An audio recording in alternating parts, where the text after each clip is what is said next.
The land of mathematics is an exotic and puzzling place. A strange language is spoken there, with talk of homeomorphisms, differentiable manifolds, and transfinite numbers. But also to be found there are magnificent landscapes, spellbinding ideas, and occasionally, even useful things. So let's take a whirlwind tour of the land of math. You just need a guide, that's me, and a functioning brain, that's you.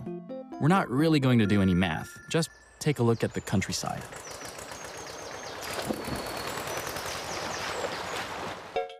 Amongst the anonymous crowd of natural numbers, you might have the impression that they're all equal.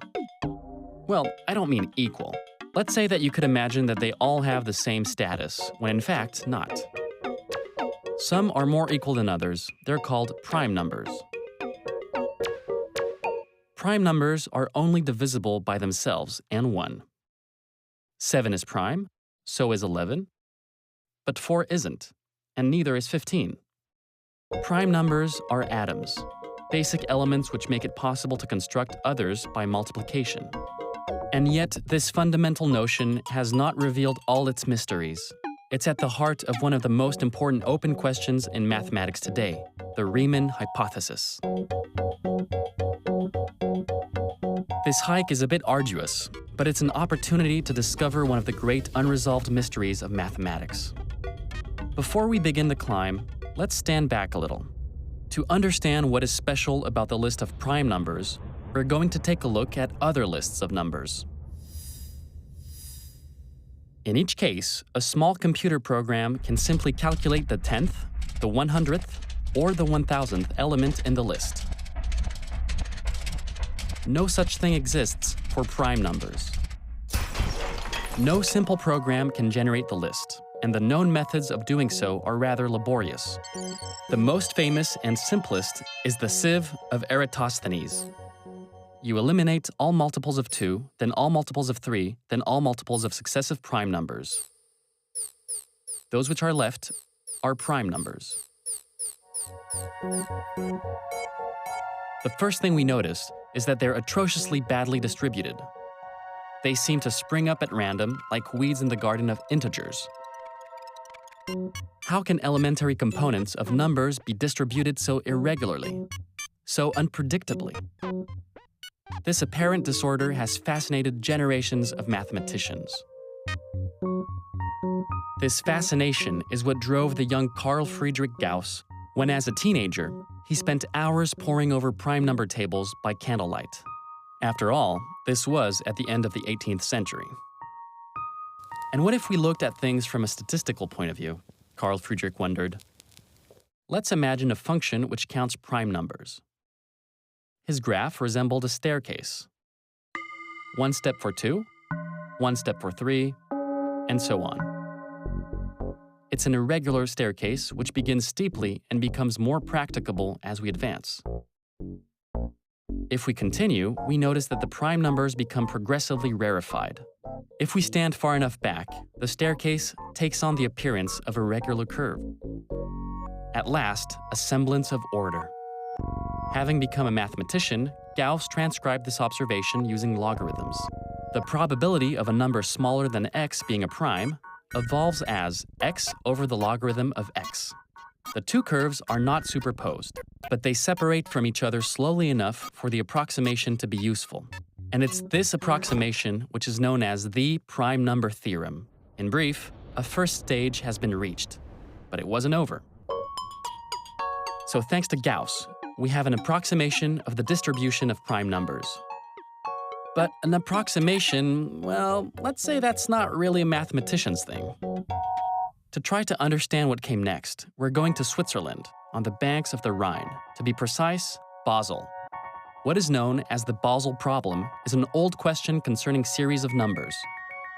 Remember that a series is an infinite list of additions, and two principal types exist. Some, like 1 plus 2 plus 3 plus 4, etc., produce an infinite result. They're said to be divergent. Others, like 1 plus a half plus a fourth plus an eighth plus a 16th, etc., converge, which means that the further we go with our calculation, the closer we come to a given value, in this case 2.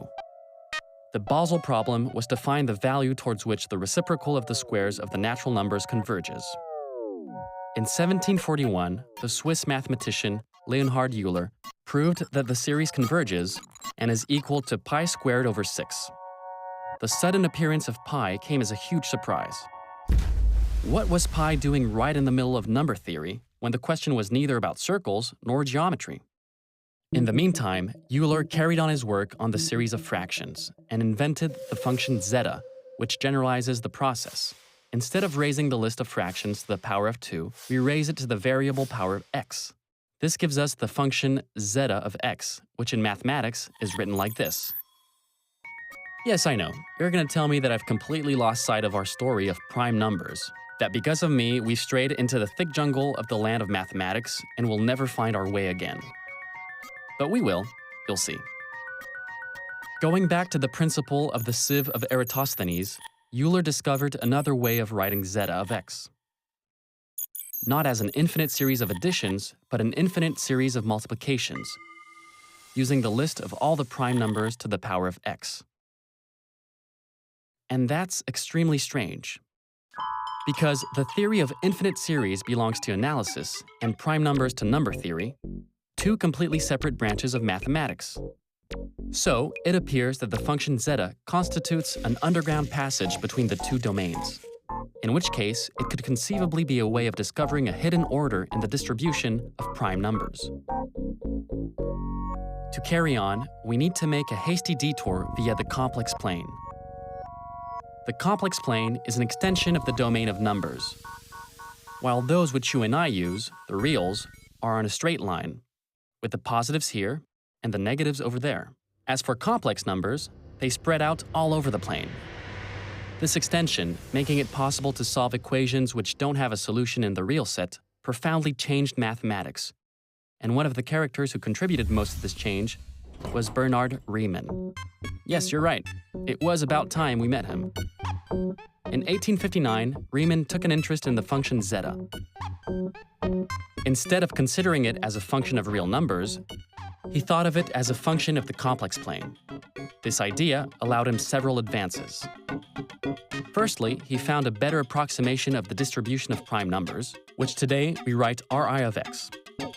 Then he realized that it was possible to transform the function Ri of x into an exact description of the distribution of prime numbers. But the transformation used a special ingredient, the zeros of the function zeta. So this was the key which could reveal the hidden order amongst the prime numbers. To understand it, we're going to take a closer look at the famous function zeta. As it's defined on the set of complex numbers, its representation isn't a simple curve, but a surface. So this complicated surface represents the function zeta, which Riemann managed to prolong over the entire complex plane, with the exception of one unique point. At the center of the landscape stands a vertiginous peak, the image of 1 by the function zeta, of which the value is infinity. But what interested Riemann, and us as well, is at a more reasonable height, because the key to the distribution of prime numbers are the zeros of the function, that is to say, the points where the surface of the graph meets the original plane. And the function zeta has loads of zeros, an infinite number to be exact. There even exist two different sorts. There are the trivial zeros, which interest nobody, and which are here, on the line of negative reals, and others which are called non-trivial, which are all in the critical strip, the band where the real part of x is comprised between 0 and 1. Riemann discovered that all the non-trivial zeros which he calculated were even aligned on a line halfway along this critical strip, that which corresponds to a real part equal to a half. So here we are at last. That's the Riemann hypothesis. It states that every non-trivial zero of the zeta function is aligned on this line, halfway between 0 and 1. If the hypothesis is true, the distribution of prime numbers becomes a little less mysterious. But the article containing the famous hypothesis was published in 1859, and since then, the situation has not evolved much. Riemann died at the age of 39 without managing to prove his hypothesis. Since then, computers have calculated billions of zeros, all of which are aligned on this famous critical line. But in mathematics, no experimental verification can replace a proof. And despite a monumental number of attempts, of partial results and false hopes, the Riemann hypothesis remains to this day a hypothesis.